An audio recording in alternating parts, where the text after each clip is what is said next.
माँ दुर्गा म्यूजिक आ गया, मिथिलांचल में छा गया। प्रेम से बोलिए सरस्वती मैया की। जय माँ दुर्गा म्यूजिक खजोली बाजार। म्यूजिक डायरेक्टर डीजे मुन्ना राज, झिटके बाजार, मधुबनी। मैया आई है 16 तारीख के भगलई है हमरो लिख के। मैया आई है 16 तारीख के भगलई है तो हमरो लिख के। हम खड़ा रहब जाके मंदिरिया में। मैया आई है हमरो मिथिला नगरिया में। मैया आई है हमरो मिथिला नगरिया में। मैया आई है 16 तारीख के भगलई है तो हमरो लिख के। मैया आई है 16 तारीख के भगलई है तो हमरो लिख के। हम खड़ा रहब जाके मंदिरिया में। मैया आई है हमरो मिथिला नगरिया में। मैया आई है हमरो मिथिला नगरिया में। मैया म्यूजिक डायरेक्टर डीजे मुन्ना राज, जय माँ दुर्गा म्यूजिक खजोली बाजार। तोरे कृपा से काली दास विद्वान गे।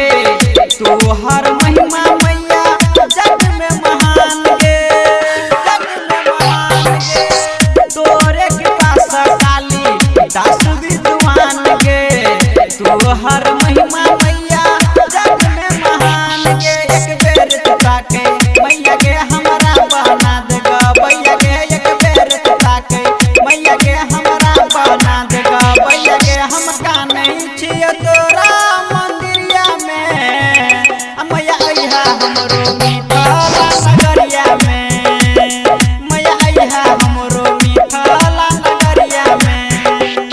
मैया आई म्यूजिक है डायरेक्टर डीजे मुन्ना राज,